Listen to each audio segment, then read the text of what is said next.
Hello दोस्तों, कैसे हैं आप सभी लोग। स्वागत है आप सभी लोगों का मेरे चैनल नॉवल बॉय डॉन पर। मेरे चैनल को सब्सक्राइब करके नोटिफिकेशन ऑन कर लीजिए ताकि आप सभी को नए नए कंटेंट मिल सके। धन्यवाद। तो चलिए आज के एपिसोड को शुरू करते हैं। चैप्टर 36 वह स्त्री नहीं शैतान है। अब आगे। सुबह का समय। वैशालीनगर राज्य सुबह के उगते हुए सूरज के पीले और लाल किरणों में बेहद ही मनमोहक और सुंदर लग रहा था। जहां कुछ समय पूर्व रात्रि के अंधेरे ने चारों तरफ अंधेरा कर रखा था, अब वही प्रातःकाल के निकलते हुए सूरज ने लोगों को अपने घर से बाहर निकलने और अपनी दिनचर्या शुरू करने का फरमान सुना दिया था। खाली सड़कों पर चहल पहल, चिड़ियों का शोर, खूबसूरत से वातावरण में बहती हुई ठंडी हवा और उस लाल रंग के आसमान के नीचे बसा हुआ ये खूबसूरत सा नगर, जिसे एक बार देखने में ही कोई अपना हृदय खो दे। इसी राज्य के बीचों बीच बना हुआ पत्थर, लकड़ी और बड़े बड़े गुंबद से बना हुआ महल शानदार तरीके से खड़ा राज्य की शोभा बढ़ा रहा था। महल के बड़े से शाही कक्ष के अंदर से माधवगढ़ के महाराज जयवर्धन अपने कक्ष से साधारण वस्त्रों में बाहर निकलते हुए पूरे महल और बगीचे का जायजा लेने जा रहे थे। उनके अपने कक्ष से बाहर निकलते ही दो सैनिक और उनका खास सेवक उनके पीछे पीछे चलने लगा। राजा के होठों पर हल्की सी मुस्कान झलक रही थी, जिसमें साफ लग रहा था कि वे खुशमिजाज व्यक्ति है। उनके सेवक ने काले रंग का लंबा सा लबादा पहने, हाथ आगे किए, सर झुकाए अपने महाराज के पीछे चल रहा था। और महाराज जयवर्धन बहुत ही रौबीले अंदाज में अपने लंबे और हल्के फुल्के वस्त्रों में महल के गलियारे से होते हुए बगीचे की तरफ जा रहे थे। सेवक ने बहुत ही विनम्र भाव से अपना सर झुकाए हुए कहा, महाराज, सूचना मिली है कि वह अलौकिक अभिव्यक्ति वाली स्त्री आपके राज्य में ही निवास करती है। सेवक की बात सुनते हुए महाराज जयवर्धन के कदम रुक गए। उनके चेहरे के भाव बिल्कुल बदल गए। वह उसकी तरफ मुड़ते हुए बोले, किसके बारे में बात कर रहे हो तुम? सेवक ने विनम्रता पूर्वक उनके सवालों का जवाब देते हुए कहा, महाराज, वह अलौकिक स्त्री जिसने हमारे राज्य को बहुत ही बड़ी आपदा और शत्रुओं के जाल से बचाया था, वह अब इसी राज्य में निवास करने के लिए आ चुकी है। अचानक ही महाराज के चेहरे पर खुशी के भाव आ गए। उन्होंने आंखों में प्रसन्नता के भाव लाते हुए पूछा, किंतु वह वहां क्यों है? हम उसे अच्छी सुविधा देने को तैयार हैं, वह हमारे महल में भी रह सकती है। उद्धरण चिन्ह। सेवक ने कहा, महाराज, हमने ये फरमान उनके पास भिजवाया था, किंतु जैसा कि हमें पहले ही पता है कि उन्हें ना तो अपना नाम उजागर करना है और ना ही किसी शानो शौकत की आवश्यकता है, उन्होंने एक बार फिर हमारे प्रस्ताव को अस्वीकार कर दिया। सेवक की बात सुनते ही महाराज के होंठ मुस्कुराने लगे। उन्होंने अपने कदम वापस सामने की ओर मोड़े और बगीचे की तरफ बढ़ते हुए बोले, हमने अपने 50 वर्षों की आयु में ऐसी प्रतिभाशाली और कुशल स्त्री नहीं देखी। उसकी बुद्धिमत्ता, उसकी ताकत और कुशलता प्रशंसनीय है। उद्धरण। तुम्हें क्या लगता है, क्या उसके जैसी स्त्री इस दुनिया में भी और कहीं होगी? सेवक ने थोड़े डरे हुए भाव से कहा, नहीं महाराज, बिल्कुल नहीं। उसके जैसी क्रूर और निर्दयी स्त्री पूरी दुनिया में आज तक कहीं नहीं होगी। उसके इतना कहते ही महाराज के कदम एक बार फिर ठहर गए। उनकी आंखों में ऐसे भाव आए जैसे उन्हें कुछ याद आया हो। उनके चेहरे की प्रसन्नता फीकी पड़ गई और वहां से वह जाने लगे। उन्होंने जाते हुए कहा, श्रीधर, हमारा संदेश भेजो उन्हें कि हम उनसे मिलना चाहते हैं। यदि वो यहाँ नहीं आना चाहती तो हम स्वयं वहां जा सकते हैं। कहकर महाराज जयवर्धन बगीचे के अंदर चले गए। वहीं सेवक और सैनिक अपनी जगह पर खड़े रह गए। सेवक श्रीधर अपनी सोच में खोया हुआ वहीं खड़ा था। उसने खुद से कहा, हमने सत्य में ऐसी स्त्री कभी नहीं देखी जो हर चीज में इतनी माहिर, इतनी क्रूर और निर्दयी होने के बावजूद भी महाराज जयवर्धन उससे मिलने के लिए उसके निवास स्थान तक जाने को तैयार है। फिर उन दो सैनिकों की तरफ देखते हुए पूछा, तुम दोनों जाओगे ये संदेश उन तक पहुंचाने? दोनों सैनिकों ने अपनी गर्दन नीचे झुका ली और कांपते हुए स्वर में कहा, नहीं नहीं मालिक, हमें वहां मत भेजिए। हम तो उनके समक्ष जाने का सोच भी नहीं सकते। सेवक ने जैसे ही उन दोनों के चेहरे के भाव और कांपते हुए आवाज सुनी, उसके चेहरे पर हंसी उड़ाने वाले भाव आ गए। उसने दोनों सैनिकों को धिक्कार भरी नजरों से देखा और वहां से बगीचे के अंदर चला गया। वहीं दोनों सैनिकों ने श्रीधर के जाने के बाद एक दूसरे को देखा तो पहले वाले ने कहा, मालिक, हम लोग को ऐसे देख रहे थे जैसे हम में साहस ही नहीं है। वह स्वयं क्यों नहीं जाते? स्वयं तो उसका नाम लेने से भी डरते हैं। दूसरे ने घबराते हुए कहा, नहीं नहीं, उसका नाम भी मत लो। इतनी भयंकर यादें भला कौन ही याद रखना चाहेगा? वह स्त्री नहीं शैतान है, जिसे देखते ही शत्रु कांप जाएं।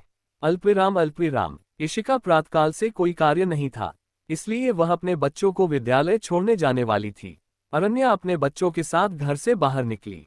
आज भी उसने अपना चेहरा एक आधा ढक रखा था। उसने सफेद रंग के वेल बांधी हुई थी जिसमें से सिर्फ उसकी काली गहरी और ठंडी आंखें, ललाट और काले लंबे बाल दिख रहे थे। उसने हल्के आसमानी रंग का साधारण सा लबादा पहन रखा था। वही हिताक्षी और ईशान ने भी एक ही तरह के वस्त्र थे जो शायद उनके विद्यालय का परिधान था। दोनों ने ही हल्के नीले और आसमान के रंगों जैसे वस्त्र पहने और अपने कंधों पर थैला लिए अपनी मां का हाथ पकड़कर आगे बढ़ गए। अरण्या ने अपने काले रंग के घोड़े पर ईशान और हिताक्षी को बिठाया और खुद उनके पीछे बैठकर उन्हें लेकर वहां से जाने लगी। ईशान जो बार बार पलटकर अपनी मां की तरफ देख रहा था, उसने आखिरकार सवाल कर ही लिया, मां आपने अपने चेहरे पर यह वेल क्यों बांधी है? हिताक्षी ने भी पूछा, हाँ मां आपने इसे क्यों बांधा है? इससे आपका खूबसूरत चेहरा ढक गया और मैं इसे देख नहीं पा रही। इशिका ने उन दोनों को देखा और अपनी आंखों के भाव बिना बदले सामने देखते हुए कहा, बस ऐसे ही, इसके पीछे कोई कारण नहीं है। इशिका का सीधा जवाब सुन हिताक्षी ने मुंह बना लिया। वही ईशान सीधा देखने लगा। उसने अपनी मां से आगे कुछ नहीं पूछा क्योंकि वह उनका स्वभाव जानता था, लेकिन उसकी आंखों में कुछ तो था जो उसे परेशान कर रहा था। कुछ समय पश्चात इशिका ने अपने दोनों बच्चों को बड़े से गुरुकुल के अंदर छोड़ा और उन दोनों को तब तक देखती रही जब तक वह दोनों उसकी आंखों से ओझल नहीं हो गए। उनके जाने के बाद वो फिर से अपने घोड़े पर सवार हुई और सीधा घोड़ा दौड़ा दिया। कुछ देर कच्चे रास्तों पर घोड़ा दौड़ाने के बाद आखिरकार वह नगर के पक्की सड़कों पर पहुंच गई। वहां पहुंचकर उसे एक पुस्तकालय दिखा तो वह एक बार ठहर गई। उसने अपने घोड़े को किनारे बांधा और उसके सर सलाया। वो पुस्तकालय के अंदर जाने लगी। पुस्तकालय के बाहर बैठे हुए प्रबंधक ने सर्वप्रथम अरण्या को ऊपर से नीचे तक देखा। उसकी आभा, उसकी आंखें, सुडौल शरीर, वो थी ही इतनी प्रभावशाली और मोहक कि वह व्यक्ति बिना उसका चेहरा देखे ही उस पर मोहित हो गया। इशिका ने अपने हाथ पीछे बांधे हुए ठंडी नजरों से उसे देखा और एक सोने का सिक्का उसके सामने रखते हुए अंदर चली गई। बाहर बैठा प्रबंधक हैरानी से सोने के सिक्के को देख रहा था क्योंकि ये उसके किराए से बहुत ज्यादा थे। अंदर जाने के बाद इशिका ने काफी समय तक कुछ खोजने का प्रयास किया, किंतु उसे वह पुस्तक मिली नहीं जिसे उसको तलाश थी। दोपहर का समय हो गया। आसमान में चमकता हुआ सूरज सर के ऊपर पहुंच गया, जिससे लोगों की चहल पहल कम हो गई। चारों तरफ बड़े बड़े खांचों में रखी हुई पुरानी से पुरानी पुस्तकें मौजूद थी। वहां अरण्या ने सबकी जांच की किंतु उसे काम लायक कुछ नहीं मिला। आखिरकार जब इशिका को वह मिली नहीं तो वह वापस जाने लगी। अचानक ही उसके नजर कोने में रखे एक पुराने से बक्से पर गई।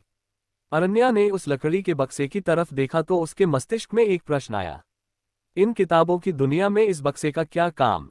उसे देखने की इच्छा हुई तो वह उन लकड़ियों के सांचों के पास पहुंची। वह लकड़ी बक्सा किसी किताब के आकार का था, जिसमें एक किताब बड़े ही आराम से रखी जा सकती थी।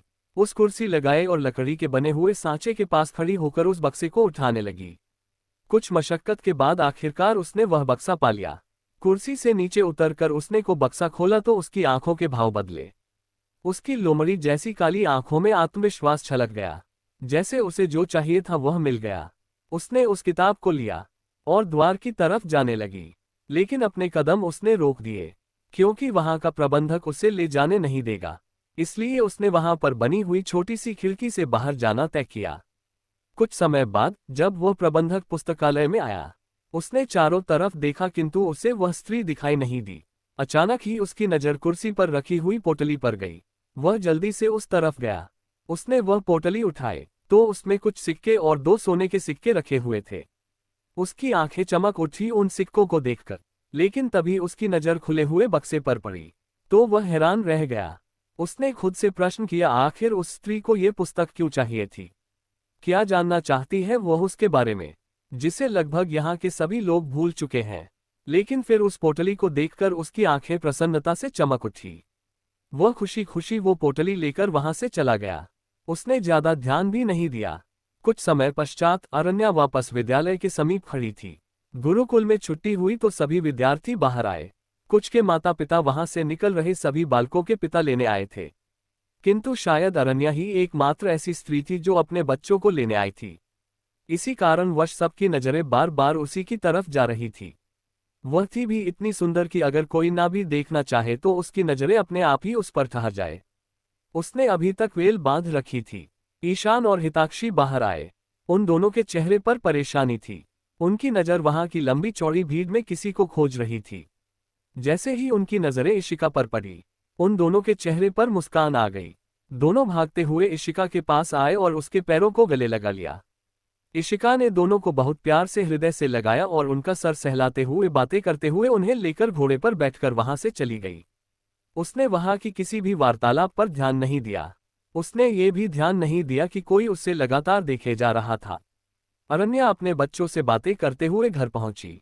वह न जाने क्यों अपने बच्चों से भी खुलकर बातें नहीं कर पाती थी, या यूं कहे उसे चुप रहना, ज्यादा बातें ना करना, ये सब उसकी आदत में शामिल हो चुका था। पर यह एक नए तरीके का बदलाव था जो इन 5 सालों में उसके अंदर देखने को मिला। अरण्या ने प्रेम से अपने बच्चों के विद्यालय के बारे में पूछा। बच्चों ने भी बड़ी ही सलीनता से उत्तर दिया। वह अपनी माता से प्रेम भी करते थे और उनसे डरते भी थे, क्योंकि अरण्या ने हमेशा ही उन्हें एक माँ का दुलार और पिता के संस्कार हमेशा दिए थे, जो हिताक्षी और ईशान के आचरण में ही झलकता है। उन दोनों का साथ पाकर अरण्या के भावहीन चेहरे और कठोर आंखों में जो भाव झलकते थे, उससे साफ पता चलता था कि वह उनके साथ में कितने सुकून में है। उसे अब दुनिया में किसी और की जरूरत ही नहीं। चैप्टर 37 आप बहुत सुंदर हो। घर पहुंचकर अरण्या, हिताक्षी और ईशान ने दिनचर्या पूर्ण की। दिन भर की भागदौड़ के बाद रात्रि का समय भी हो गया। रात्रि का समय अरण्या अपने खूबसूरत से लकड़ी के घर में जमीन पर आसान बिछाए बैठी, मेज पर पुस्तक रखे, लकड़ी के छालों से बने लालटेन जो उसने स्वयं बनाया था, उसकी पीले रंग की रोशनी में कुछ बड़े ध्यान से पढ़ रही थी। पीले प्रकाश में लंबे काले खुले बाल उसकी चिकनी गालों पर झूम रहे थे। वो अपने माथे पर 2 उंगलियां रखे आराम से बैठी पढ़ रही थी। तभी दरवाजे से उसके दोनों बच्चे, जो आधी निद्रा में जाग गए थे, उसके पास आए। अपनी आंखें मसलते हुए वे दोनों इस वक्त बड़े ही प्यारे और मनमोहक लग रहे थे। अरण्या ने अपनी पुस्तक बंद कर उन दोनों की तरफ देखा, जो अपनी प्यारी सी सूरत के साथ मासूम आंखों की बड़ी पलकें धीरे धीरे झपकते हुए उसके करीब आ रहे थे। वो दोनों ही उसके करीब आकर उसके सीने से लग गए। अरण्या ने दोनों को बाहें फैलाकर दोनों को अपनी गोद में बैठा लिया और थोड़ा सा दीवार के सहारे टिकर बैठते हुए उन दोनों का सर अपने सीने पर रखते ही ठंडे चेहरे के साथ बोली, क्या हुआ, कोई सपना देखा? नहीं, बस आप वहां नहीं मिले, इसलिए हम आपको खोजने आ गए। अपनी आंखें वापस बंद करते हुए ईशान ने अपनी माता के सीने पर सर रखते हुए कहा। उसके बाद पर हिताक्षी ने भी आंखें बंद किए हुए नींद भरी आवाज में सिर्फ हामी भरी। हम। अरण्या ने प्रेम से दोनों के बालों को धीरे से चूम लिया और उनके सर पर हाथ फेरते हुए कहा, अब सो जाओ। कुछ ही पल में दोनों दोबारा सो गए। उन दोनों के लिए हुए पीछे दीवार से टेक लगाकर आराम से बैठ गई और वापस से उस पुस्तकालय से लाई हुई पुस्तक देखा, जो देखने में ही अत्यंत पुरानी और रहस्यमयी प्रतीत हो रही थी। शैतानों का सम्राट। उसने पुस्तक खोली और पढ़नी शुरू कर दी। जैसे जैसे वो पढ़ती जा रही थी, उसके माथे पर पसीना आता जा रहा था। उसकी भौहें और माथा परेशानी में सिकुड़ता जा रहा था। हालांकि उस पुस्तक की कई पंक्तियां साफ नहीं दिख रही थी, लेकिन जितना भी उसमें पढ़ा वो उसे परेशान करने के लिए काफी था। अचानक ही उसने पुस्तक बंद कर दिया और अपनी गोद में सोते हुए दोनों बच्चों को अपनी बाहों में कसते हुए दोनों के माथे को थोड़ी चिंता में चूमा और फिर उस पुस्तक को अपनी ठंडी नजरों से देखने लगी। कुछ देर बाद वो लालटेन बंद करते हुए उस पुस्तक को झोले में रखकर अपने दोनों संतानों को गोद में ही उठाते हुए दूसरे कक्ष में चली गई।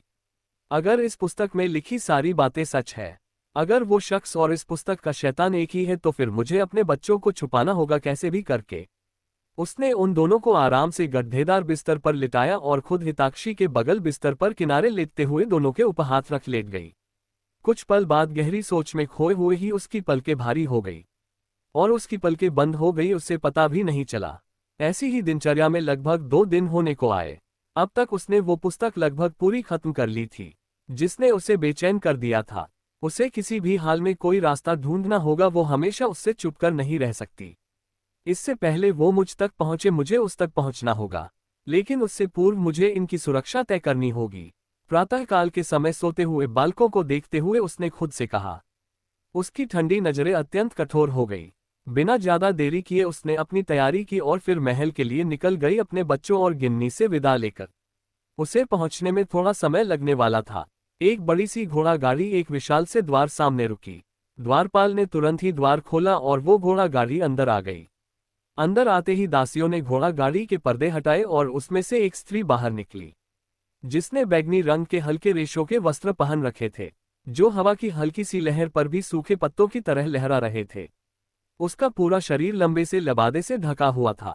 जो उसकी शरीर को बहुत आकर्षक बना रहा था। हल्के बैगनी रंग के फीते में ऊपर चोटी में बंधे हुए उसके लंबे काले बाल जो कमर तक लहरा रहे थे। शून्य भाव वाला गोरे और कठोर चेहरे के साथ अरण्या ने अपने वेल बंधे चेहरे के साथ कदम तेजी से महल के अंदर की तरफ बढ़ा दिए। वो बिना किसी की ओर देखे और बिना किसी की परवाह के सीधा महल के बड़े से द्वार के समक्ष रुकी, जहां पर कई सारे सैनिक दास दासी नौकर चाकर लगे हुए थे। महाराज अपने वस्त्र की फैली हुई बाजू सही करते हुए अरण्या के पास आए। उन्होंने एक मुस्कान के साथ उसका स्वागत किया तो अरण्या ने धीरे से अपना सिर हिलाया और वो उनके पीछे पीछे चली गई। कुछ देर में एक बड़े से सभा कक्ष में महाराज अपने सिंहासन पर और उनके सामने एक शाही कुर्सी पर अरण्या और उसके सामने मुख्य सेनापति व मुख्य सलाहकार दूसरी शाही कुर्सी पर बैठे हुए थे। आपका स्वागत है हमारे इस भव्य महल में, आपको देखने की बहुत इच्छा हो रही थी। हम चाहते थे कि हम स्वयं आपसे भेंट करें, किंतु आपने मना किया तो हमें रुकना पड़ा। अरण्या ने सिर्फ हाँ में सर हिलाकर उनकी बातों का जवाब दिया तो सेनापति ने आगे कहा, महाराज आपको इस बड़े से राज्य में पदवी देना चाहते हैं। वह चाहते हैं कि आप जैसी महान शूरवीर और बुद्धिमत्ता वाली महिला हमारी सभा में शामिल हो और हमारी सभा के मंत्रिमंडल की शोभा बढ़ाएं। हमें बहुत खुशी होगी यदि आप हमारे इस प्रस्ताव को स्वीकार करती है। अरण्या उनकी बात सुनते ही अपने हाथ पीछे बांधकर खड़ी हो गई।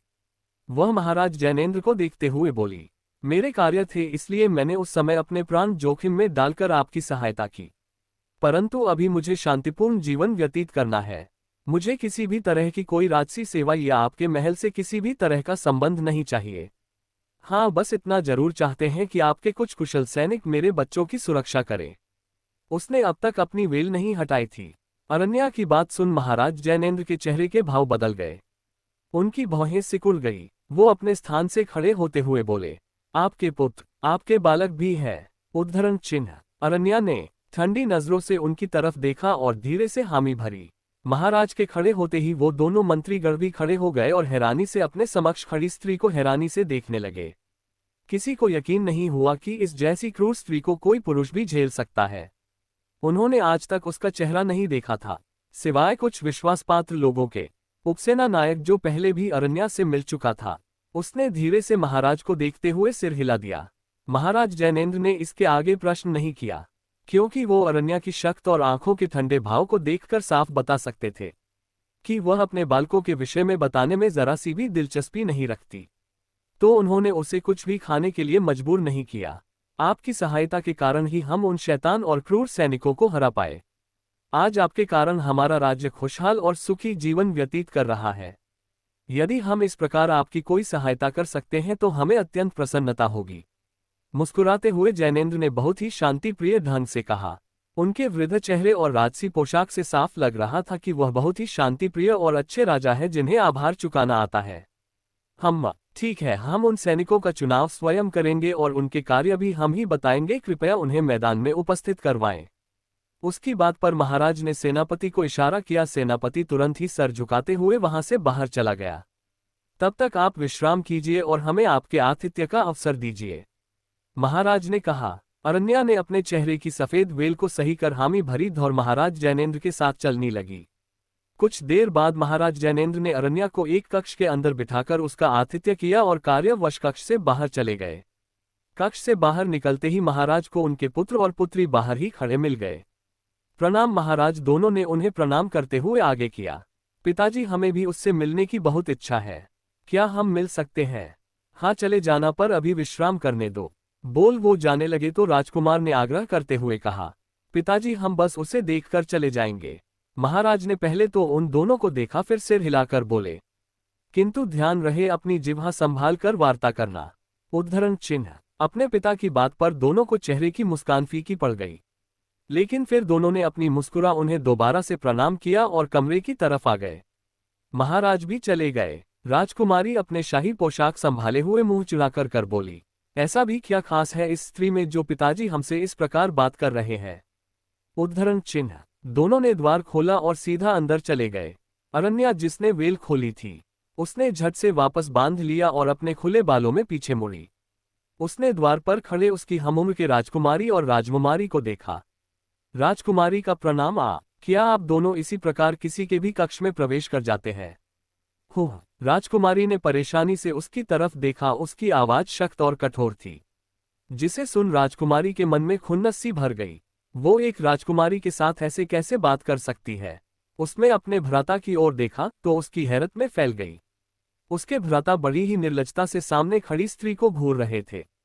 उसने तुरंत ही कोहनी मारकर उत्तर दिया, क्षमा करिएगा, भूल हो गई।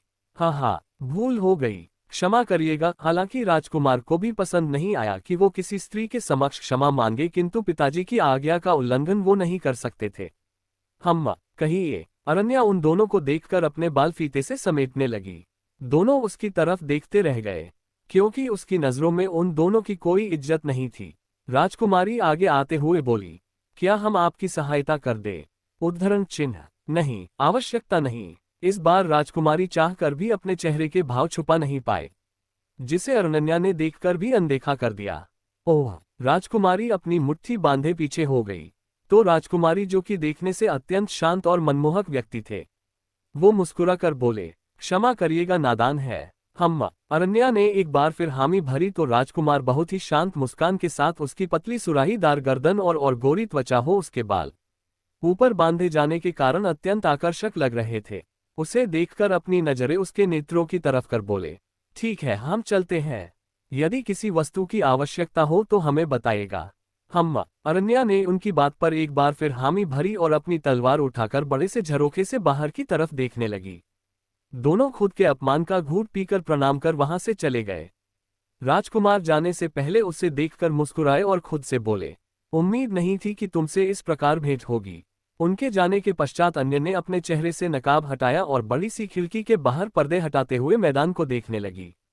मैदान में कुछ सैनिक इकट्ठे हो रहे थे। उन्हें इकट्ठे देख वो कक्ष से बाहर निकलकर तेज कदमों से मैदान की तरफ बढ़ गई। धन्यवाद, आज के लिए इतनी ही। समीक्षा अवश्य दे। अब यदि मेहनत कर रहे हैं तो आपका भी कर्तव्य है कि हमें अपना सपोर्ट दिखाए अपनी समीक्षा और रेटिंग्स के साथ। चैप्टर 38 राजकुमार का तोहफा अरण्या को। ठीक है, हम चलते हैं। यदि किसी वस्तु की आवश्यकता हो तो हमें बताइएगा। हम्मा। अरण्या ने उनकी बात पर एक बार फिर हामी भरी और अपनी तलवार उठाकर बड़े से झरोखे से बाहर की तरफ देखने लगी। दोनों खुद के अपमान का घूंट पीकर प्रणाम कर वहां से चले गए। राजकुमार जाने से पहले उसे देखकर मुस्कुराए और खुद से बोले, उम्मीद नहीं थी कि तुमसे इस प्रकार भेंट होगी।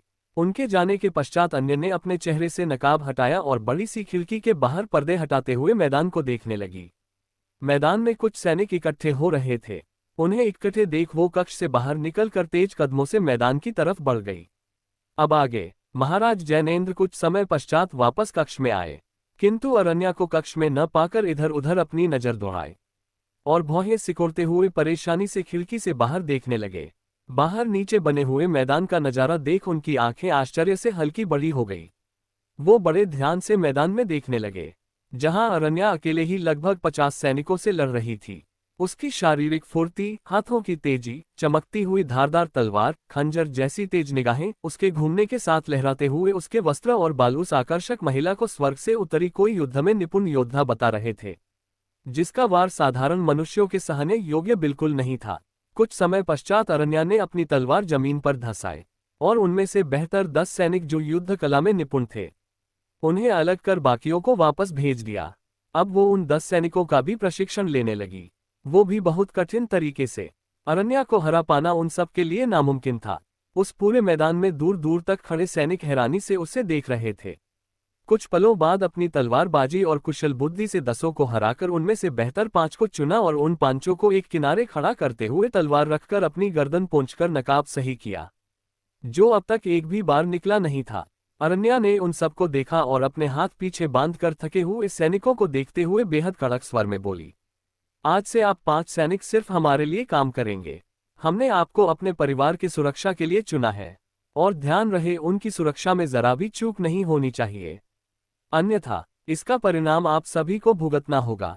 कहते वक्त उसकी आवाज और आंखें काफी पैनी और शून्य भाव वाली थी।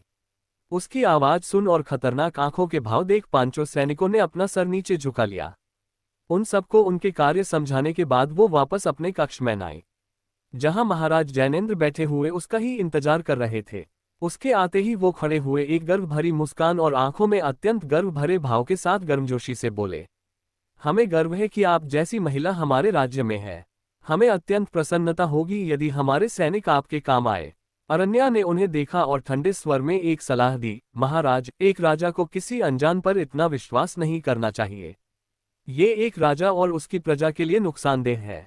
उद्धरण चिन्ह। उसकी बात सुनते ही महाराज जैनेंद्र ने अपने चेहरे के भाव छुपा लिए, लेकिन उसकी बातों का जवाब नहीं दिया। अरण्या ने अपनी एक और पेशकश रखते हुए कहा, महाराज जैनेंद्र, हम चाहते हैं कि आप इन 5 सैनिक के रहने की व्यवस्था हमारे ग्रह के आसपास ही करवा दे। ये सैनिक गुप्त रूप से हमारे ग्रह के आसपास रहेंगे और हमारे परिवार की सुरक्षा करेंगे। महाराज जैनेंद्र उसकी बात पर थोड़े परेशान हुए। वो उसे गंभीरता से देखते हुए बोले, हमें आपकी बातों से ऐसा क्यों प्रतीत हो रहा है कि आप कहीं जा रही है? अरण्या ने अपने हाथ पीछे बांधे हुए आंखों में शांत भाव के साथ जवाब दिया, समय और मनुष्य का विश्वास बिल्कुल नहीं करना चाहिए। वो कब बदल जाए किसी को खबर नहीं। मुझे बस अपने परिवार की सुरक्षा करनी है और हम हर समय घर में उपलब्ध नहीं हो सकते। आशा है आपको कोई तकलीफ नहीं होगी। महाराज जैनेंद्र ने तुरंत कहा, नहीं, हमें कोई तकलीफ नहीं है, आप इन्हें ले जा सकती हैं। उनकी बात पर अरण्या ने सर झुकाया और तुरंत ही बोली, ठीक है, अब हमें आज्ञा दे, जाने का समय हो गया। उसके जाने के बाद सुनकर महाराज जैनेंद्र ने बार फिर पूछा, किंतु आप इतनी शीघ्र जा रही है, हमें कुछ वार्तालाप करनी थी। उद्धरण चिन्ह। अरण्या ने हाथ दिखाकर कहा, हमें आपसे किसी भी प्रकार के वार्तालाप की इच्छा नहीं है, हम जल्द से जल्द यहाँ से निकलना चाहेंगे। धन्यवाद। उसके शब्द इतने सीधे और सपाट थे कि महाराज जैनेंद्र को बहुत बुरा लगा। क्योंकि वो महाराज थे, यहाँ किसी में साहस नहीं था कि उनकी बात की अनदेखी करे। लेकिन ये स्त्री, उनकी आंखों की भाव न चाहते हुए चिड़े हुए हो गए, जिसे उनके सामने खड़ी अरण्या ने भली भांति पढ़ लिया। उसके होंठों के कोने मुड़ गए। आवश्यकता के समय भीख तक मांगी जाती है, आवश्यकता खत्म होते ही ऊंची आवाज भी नहीं सुनी जाती। उसकी नजरों की तपिश महसूस कर महाराज जैनेंद्र, जो खुद को शांत करने में व्यस्त हो गए थे, उन्होंने उसकी तरफ देखा और फिर होंठों पर बनावटी मुस्कान बनाते हुए बोले, ठीक है, हम आपको विदा करने। आवश्यकता नहीं महाराज, आपके पास और भी आवश्यक कार्य है। कहकर वो बिन उनकी सुने अपनी तलवार लिए हुए निकल गए। महाराज उसके स्वर में परिवर्तन से ही जान गए कि उसने उनके विचार जान लिए। हम कैसे भूल सकते हैं कि वो सब जान जाती है। उन्होंने पछतावे से आंखें बंद की। अब उनकी हिम्मत नहीं हुई कि वो उसके पीछे जाए, इसीलिए उन्होंने अपने खास सेवक और मंत्रियों को भेज दिया। अरण्या, जो 5 सैनिकों के आगे अपनी तलवार लिए ये कदमों से आगे बढ़ रही थी, उसके कदम ठहर गए जब राजकुमार जल्दबाजी में उसके पास आए। क्योंकि वो काफी तेजी से चल रहे थे, इसलिए वो कुछ ज्यादा ही पास पहुंच गए अरण्या के, जिससे अरण्या ने तुरंत ही अपने कदम पीछे कर लिए। उसकी काया अपने आप ही तन गई और आंखों में क्रोध के भाव उमड़ने लगे। ओह, क्षमा करिएगा, किंतु आप बिना हमसे भेंट किए जा रही थी, तो हम स्वयं आ गए। राजकुमार की बात पर अरण्या के पीछे अपने अपने झोले कंधे पर टांगे खड़े 5 सैनिकों ने राजकुमार को देखा, जो काफी उत्साहित लग रहे थे। वो हम आपके लिए एक भेंट तैयार करवा रहे थे, देखकर बताइए कैसा है। कहते हुए उन्होंने एक लकड़ी का बक्सा और कुछ फूल उसकी तरफ बढ़ाए।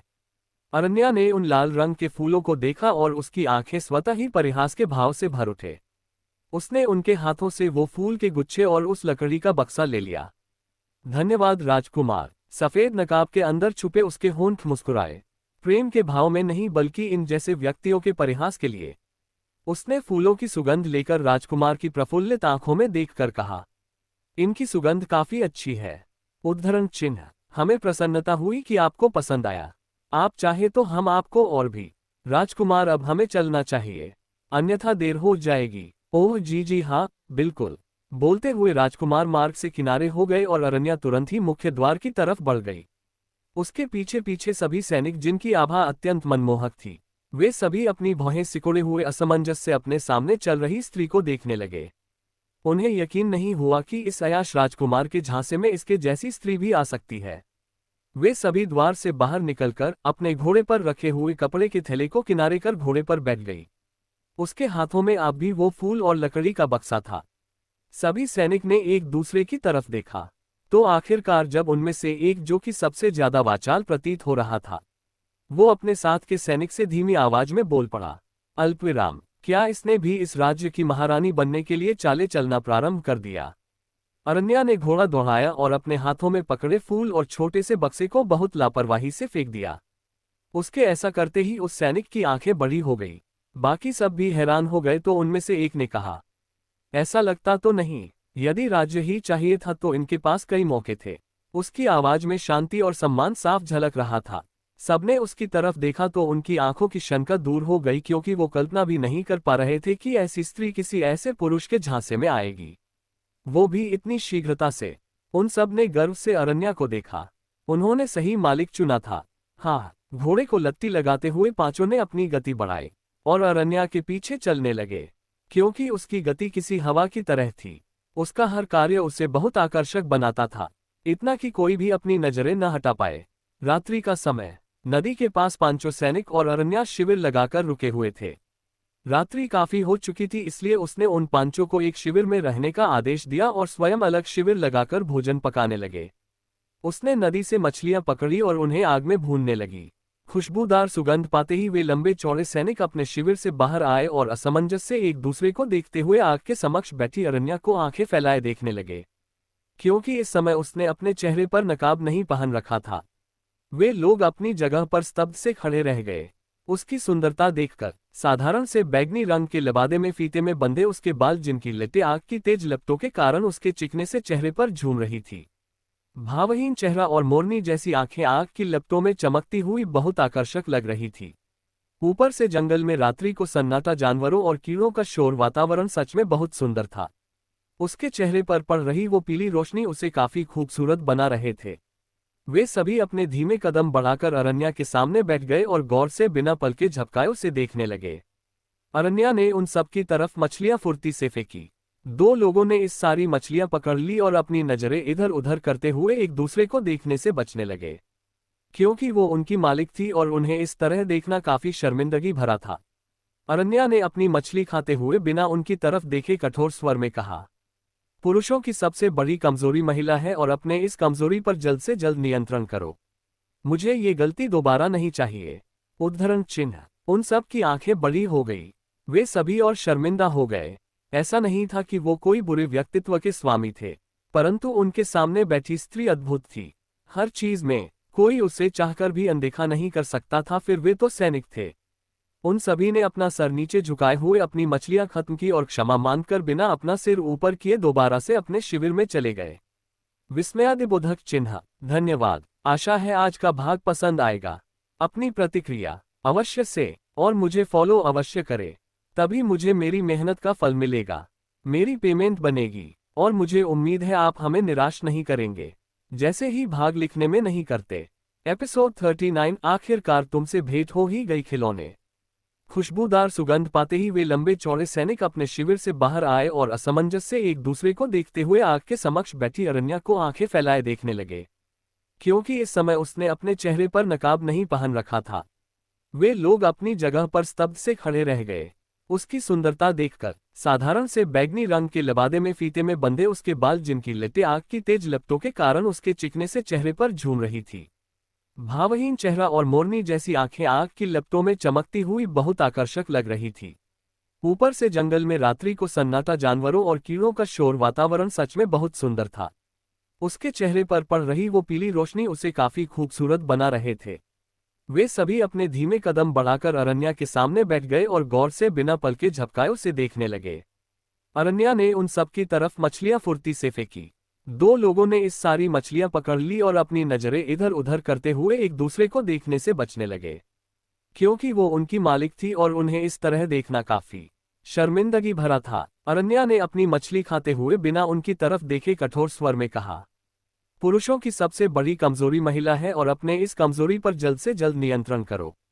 मुझे ये गलती दोबारा नहीं चाहिए। उद्धरण चिन्ह। उन सब की आंखें बड़ी हो गई। वे सभी और शर्मिंदा हो गए। ऐसा नहीं था कि वो कोई बुरे व्यक्तित्व के स्वामी थे, परंतु उनके सामने बैठी स्त्री अद्भुत थी। हर चीज में कोई उसे चाहकर भी अनदेखा नहीं कर सकता था। फिर वे तो सैनिक थे।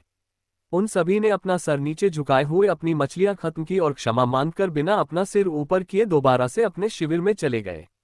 अब आगे उन पांचों का शिविर ना तो ज्यादा बड़ा था, ना ही ज्यादा छोटा। उस शिविर में पांचों ने अपने अपने बिस्तर जमीन पर लगा रखे थे। वे लेटे हुए शिविर की ऊपरी भाग को देख रहे थे। एक ने अपनी सोच में खोए हुए कहा, मृदुल, क्या अब हम सच में एक महिला की कठपुतली बनकर रहेंगे? उसकी बात उसके बगल लेटे मृदुल ने उसकी तरफ देखा और उसके सवाल का जवाब देते हुए कहा, वह तुम्हें कहाँ से साधारण महिला लग रही है? 50 पुरुषों को उसने अकेले लड़कर हरा दिया। एक महिला के मालिक होने पर तुम्हें अपनी पुरुषत्व पर हीनता महसूस हो रही है। पहले उसे हराकर तो दिखाओ। तीसरे ने बड़ी ठिठोली कर हंसते हुए कहा, मृदुल ने बहुत सही बात कही है सुलभ। हमें उनके शारीरिक बनावट से उनके बारे में राय नहीं बनानी चाहिए। शायद तुमने सुना नहीं, किंतु मैंने जहां तक सुना है ये वही स्त्री है जिसकी वजह से हमने अपने राज्य के सबसे बड़े युद्ध में जीत हासिल की थी। महाराज तक इस स्त्री का आभार करते हैं। चौथा व्यक्ति, जो काफी शांत चेहरे के साथ शिविर को देख रहा था, वह गंभीरता से बोला, मुझे सच में प्रसन्नता है कि मैं ऐसी शांत, मनमोहन और गुणी स्त्री के सानिध्य में कार्य कर रहा हूं। उसकी तलवारबाजी अत्यंत अच्छी है और मुझे उससे तलवारबाजी सीखनी है। खुद को बिल्कुल उसके जैसा काबिल बनाना है। पांचवें ने मुस्कुरा उन सब की बात पर धीरे से मुस्कुरा कर कहा, मुझे तो इसके बालकों को देखना है, ये स्त्री कमाल की है। अवश्य इसके बालक भी अद्भुत होंगे और इसके पति के विषय में जानना है। आखिर वो इस प्रकार की महिला को कैसे संभालता होगा। मैं सच में इस प्रकार की महिला की इच्छा रखता हूं जो मेरी जीवन संगिनी बने। उद्धरण चिन्ह। उसकी बात सुनकर पांचों ने अचानक से उसकी तरफ देखा तो पांचवें, जिसका नाम कार्तिक था, उन सब की तरफ देखकर अजीब तरीके से घबरा कर कहा, अरे हमारी बातों का गलत अर्थ क्यों निकाल रहे हो? मैं तो उस स्त्री से आंखें ना मिला पायूं। इतना डर लगता है मुझे उससे। उसकी बात ना मानने वालों को ईश्वर बचाए। ऐसी महिला के मैं तो समीप में भी ना जाऊं। कहते हुए वो चुपचाप लेट गया। इस प्रकार चारों की वार्ता चलती रही, किंतु पहला, जो देखने में उन सब से ज्यादा आयुदार और शांत लग रहा था, वो अब भी शांत नहीं हो पाया था। नहीं, मुझे शत्रुओं से युद्ध के लिए जाना था और अब मैं जा कहाँ रहा हूं। कुछ समय पश्चात सभी गहरी निंद्रा में थे, लेकिन उस पहले वाले को नींद नहीं आई। वो उठकर बैठ गया। उसने बाकियों को देखा जो बहुत शांति से सो रहे थे। नहीं, अपने राज्य के लिए लड़ना स्वप्न था मेरा, इसके लिए मैंने बहुत परिश्रम किया है और मैं किसी स्त्री का संरक्षक बनकर नहीं रह सकता। वो शिविर से बाहर निकल गया और अपने सामने लगे शिविर को देखा, फिर धीमे कदमों से बिना किसी आवाज के वहां से निकल गया। अरण्या की आंखों में निद्रा नहीं थी। उसे रह रहकर चिंता हो रही थी, जिसका कारण शायद उसे भी नहीं पता था। वो अपने शिविर से बाहर आए और नदी के समीप खड़े होकर अपने हृदय पर हाथ रखकर आंखें बंद कर ली। कुछ तो गलत होने वाला है, इसका आभास मुझे पहले से हो रहा है। कहते हुए अचानक ही वो शांत हो गई और कुछ पलों तक उसने स्वयं को शांत रखा और फिर आंखें खोलकर चांद की रोशनी में चमकते शीतल नदी के जल को देखने लगी। वातावरण काफी ठंडा और मनमोहक था। कुछ पलों बाद वो अपने शिविर में वापस चली गई। उसने शिविर के पर्दे गिराए और विश्राम करने के लिए लेट गई। तभी अचानक ही उसे किसी के पदचाप सुनाई दिए। वो तुरंत सतर्क हो गई। उसने अपनी तलवार उठाए और तुरंत ही शिविर के बाहर आ गई। वो सामने से आ रहे व्यक्ति पर तलवार चलाने को हुई, लेकिन फिर उसकी भौहें जाने पहचाने व्यक्ति को देखकर सिकुड़ गई। उसके हाथ तुरंत रुक गए। उसने लगभग तलवार उसकी गर्दन पर लगा ही दिया था। वो सैनिक तुरंत हैरान हो गया, क्योंकि उसे बिल्कुल आभास नहीं हुआ कि कोई उसके लिए आ रहा है। अरण्या ने उसे बाहर देख कठोर शब्दों में कहा, तुम अभी तक सोए नहीं? उसके कठोर शब्दों के सवाल पर भी उसने अपने चेहरा साधारण बनाए रखा और अपनी गर्दन पीछे करते हुए अपनी घबराए आवाज शांत कर जवाब दिया। वो बस निद्रा नहीं आ रही थी। उसके जवाब पर अचानक ही अरण्या ने अपनी तलवारी हटाई और चारों तरफ देखकर उसे शकी नजरों से देखने लगी। ऐसा लग रहा था कि उसकी नाक में कोई गंध जा रही है। अचानक ही अरण्या ने सैनिक को अपने पास खींचा और थोड़ा करीब होकर उसकी आंखों में देखते हुए बोली, नाम क्या है तुम्हारा? अरण्या के इतने पास होने से उस सैनिक की आंखें फैल गई। वो उसकी सांसें रुक गई। वो तुरंत सकपकाते हुए पीछे हो गया। अरण्या तुरंत उसे छोड़ते हुए भौहें सिकुड़े चारों तरफ देखने लगी। वो तेजी से अपने शिविर में गई और अपना थैला ले आए। उसने जल्दी से उसमें से एक शीशी निकालकर अपनी कमर में बंदी पट्टी में रखा और थैला उसकी तरफ फेंककर अपनी तलवार म्यान में लगाकर घोड़े की तरफ बढ़ते हुए बोली, तुम सब तुरंत यहां से निकलो, इसमें नक्शा है, इसकी आखिरी मंजिल पर मिलेंगे।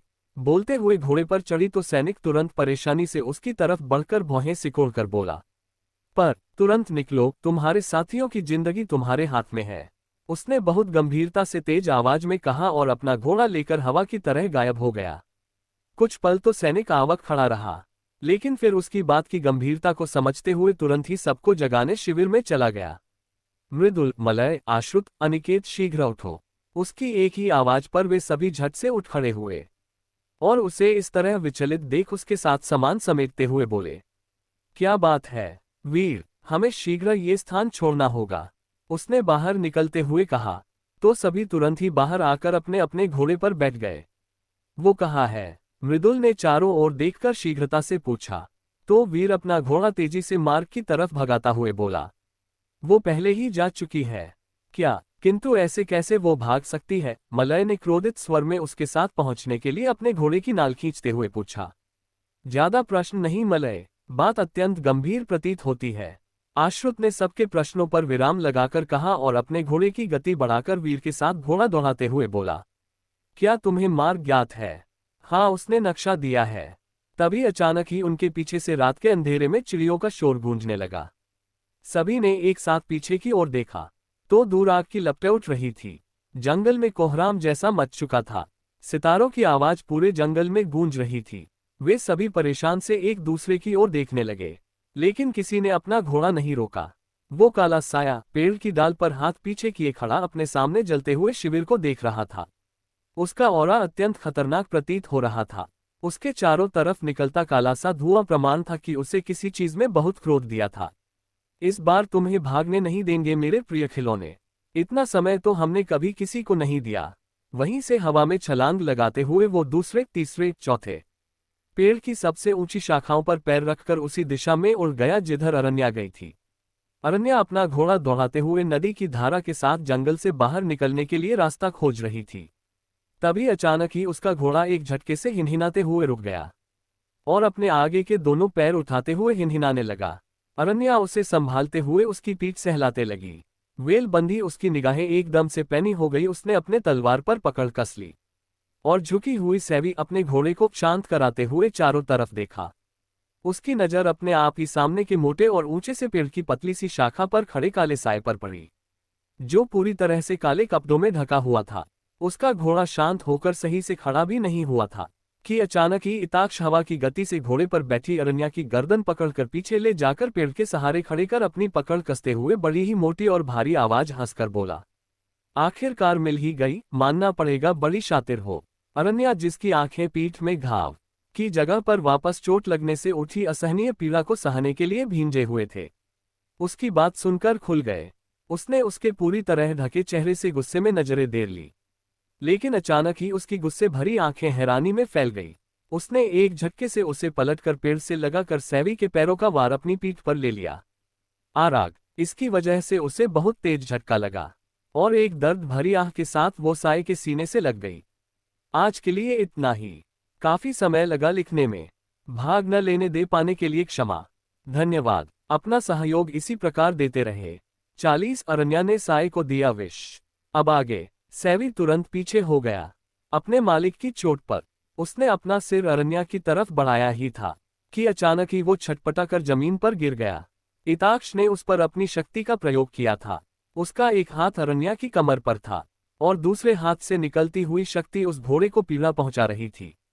घोड़े की हिनहिनाहट सुन अरण्या ने तुरंत ही उसका हाथ झटका और उसे घूरकर अपनी पीड़ा को अनदेखा कर गुस्से में बोली, जाने दो उसे। बिल्कुल नहीं। उसने मुझ पर प्रहार करने की चेष्टा की। बोलते हुए उसने दोबारा अपनी शक्ति प्रयोग किया, लेकिन अरण्या तुरंत अपने हाथ में पकड़ी तलवार से उसके हाथ पर वार कर दिया। परंतु तुम्हें कुछ हुआ तो नहीं? लेकिन मौके से उसने अपना हाथ हटा लिया।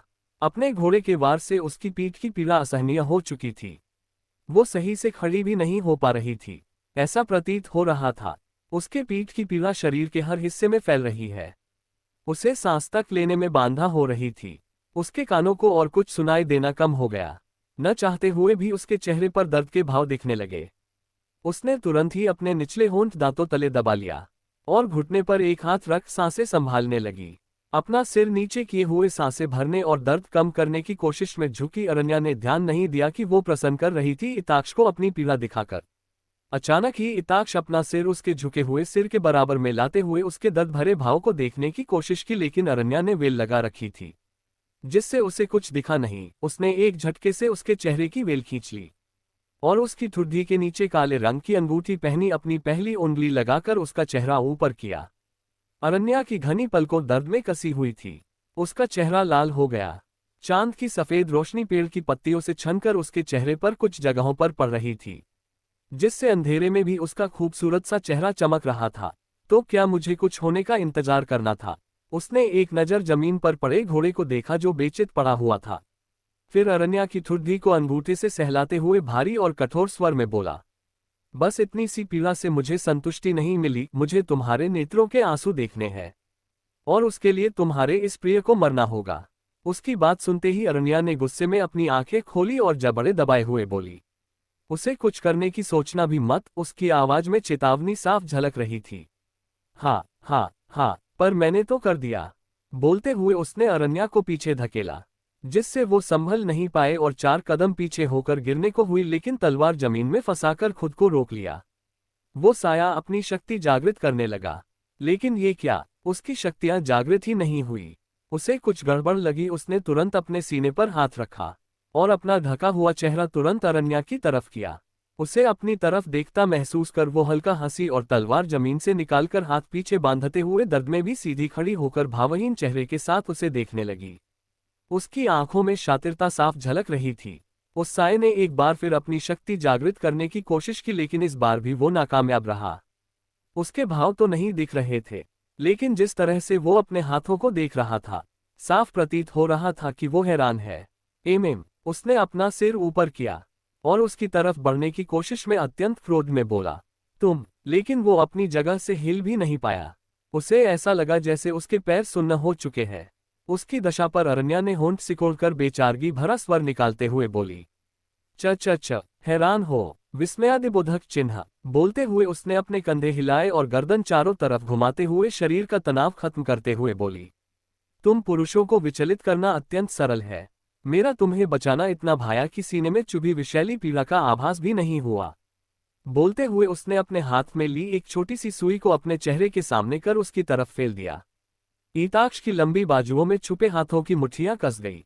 उसने बड़े ही क्रोध में दबी हुई भारी आवाज में कहा, तुम पछताओगी, इसकी सजा तुम्हारे सबसे करीबी भुगतेंगे। उसका बस इतना कहना था कि अरण्या अपनी तलवार पर पकड़ कसे उसके पास बढ़ी और उसकी गर्दन पर तलवार चला दिया। लेकिन वो साया वहां से मौके पर गायब हो गया और अरण्या का वार खाली चला गया। काय क्रोध मेरे अपनों तक पहुंचने की छटपटाहट बता रही है कि तुम लड़ाई शुरू होने से पहले ही हार चुके हो। उसके यूं गायब होने से उसका गुस्सा आसमान छू गया। उसने बहुत मेहनत की थी इस मौके के लिए। वो अपने दांत टीस कर रह गई। उसने गुस्से में एक तलवार चलाई और पेड़ की छाल अलग हो गई। सैवी, उसने घोड़े का नाम लिया। उसका घोड़ा उसकी एक ही आवाज में उठ खड़ा हुआ। वो बिल्कुल सही सलामत लग रहा था। वो अपने घोड़े पर बैठी और अपने ऊपरी अंगवस्त्र निकालकर नदी में फेंका और वो सीसी जिसे उसने अपने थैले से निकाला था उसे निकाला और आगे बढ़कर अपने बाकी के वस्त्रों पर वो इत्र छिड़क लिया। उसकी गंध इतनी तेज थी कि उसके आगे उसकी अपनी महक पूरी तरह से चुप गई। इसके पश्चात उसने अपना घोड़ा नहीं रोका और तेजी से दूसरे रास्ते की ओर बढ़ गई। हालांकि घोड़े को शक्ति लगी थी, पर उतनी नहीं क्योंकि उस समय तक उसकी शक्तियां फीकी पड़ने लगी थी। पर सैवी ने उसकी बातों का पालन किया, जो उसने पहले ही उसे समझाया था। उसकी योजना में कहीं भी सैवी का लात मारना नहीं था, पर उसने जो भी किया इससे उसकी ही मदद हुई। अरण्या ने पूरी कोशिश की कि अब वो उसके पीछे ना आ पाए। पर क्या ये होगा? हाँ हाँ हाँ, मेरे खिलौने, इसीलिए तो तुम मुझे इतनी प्रिय हो। तुमने हमें शैतानों के सम्राट को एक बार फिर भी आवाक कर दिया। वो काला साया अपने काले और के साथ एक शाखा पर दोनों पंजों के बल बैठा हुआ एक मार्ग की तरफ देख रहा था। इस बार हम तुम्हें तोड़ेंगे, वो भी बिना किसी शोर के, मेरे प्यारे खिलौने। हाँ हाँ हाँ हाँ, क्रोध क्रोध उसकी खतरनाक हंसी जंगल में गूंज गई। जंगल के सभी पशु पंछियों में खलबली मच गई। बादलों ने चमक रहे चांद को ढक लिया और वहां का सारा वातावरण एकदम से दबावपूर्ण हो गया। बदलते मौसम को देख अरण्या ने अपना घोड़ा भगाया और जंगल से बाहर निकल गई। रात से दिन हो गया, तब जाकर वो कहीं नगर के पास पहुंची और अपना घोड़ा तेजी से नगर के मुख्य द्वार से अंदर प्रवेश किया। सूरज अभी भी उग रहा था। चारों तरफ नगर में लाल रंग की रोशनी फैल रही थी। कच्ची सड़कों पर हाथ लोग बहुत कम ही दिख रहे थे। बंद दुकान और घरों को पार कर उसका घोड़ा धूल उड़ाते हुए अपने घर के पास पहुंचा। नगर पर किरणें प्रवेश ही कर रही थी कि उसका घोड़ा एक मैदान में उन 5 सैनिकों के सामने रुका। वो अपने कम वस्त्रों में ही उन सब के समक्ष आ गई थी, जिससे वे सभी असहज हो रहे थे। ऐसा नहीं था कि उसने कहीं से भी कम वस्त्र पहने थे या किसी प्रकार से उसका शरीर दिख रहा था। परंतु बात चाहे जो भी हो, उसके वस्त्र पूरे नहीं थे। उन सभी ने अपनी नजरें तुरंत नीचे कर ली। अरण्या ने उन्हें ठंडी नजरों से देखा और घोड़े से उतरते हुए उनके सामने आए। तो उसे इस प्रकार देख वीर आगे आते हुए अपने झोले में से वस्त्र देते हुए बोला, आपके वस्त्रों को क्या हुआ? अरण्या ने एक नजर उसके हाथ में लिए वस्त्रों को देखा, फिर उन सभी को देखते हुए ले लिया। वो वस्त्र पहनते हुए बोली, तुम सबके रहने की व्यवस्था हो चुकी है, किंतु ध्यान रहे, सार्वजनिक रूप से मैं तुम लोगों को नहीं जानती, ध्यान रहे। और हाँ, मेरे बालक बहुत चतुर है, उनसे सावधान, वे तुम्हें पहचान सकते हैं। उसकी इस बात पर सबने एक दूसरे की तरफ देखा। फिर मलय ने अपने मन में उठे प्रश्न को पूछते हुए बोला, क्या हम उनकी आयु जान? 4 वर्ष। उसकी बात सुन सब हैरान रह गए। उनके भाव ऐसे थे जैसे वो मजाक कर रही हो। कहा, हम गुप्त रहने वाले सिपाही, हमारी चाप बड़े बड़े गुप्तचरों को नहीं मिलती, तो वे नन्हे से बालक क्या ही हमें जानेंगे? उनके चेहरे के भाव पढ़ते हुए अरण्या के होंठ ऊपर की तरफ मुड़े और वो बिना कोई जवाब दिए चली गई। उसके पीछे पीछे वे सभी भी चले गए। धन्यवाद। आज का भाग छोटा है, पर हम इतना ही लिख सके। हमने ये कहानी प्रतिलिपि पर लिखनी शुरू कर दी है। हम इस पर इसीलिए अपलोड कर रहे हैं जिससे आप सभी को सूचना मिल सके, क्योंकि हम इस पर ज्यादा दिन तक नहीं लिखेंगे। इसमें मेरा कोई फायदा नहीं होगा, पर आप लोग अब भी इंतजार कर रहे थे। शायद अब आगे राइटर ने ये स्टोरी कंटिन्यू नहीं की है। Keep support. Thank you for your watching. अगर आपने यहाँ तक वीडियो देखी है तो कमेंट में अपना नाम लिखकर चैनल को सब्सक्राइब करें।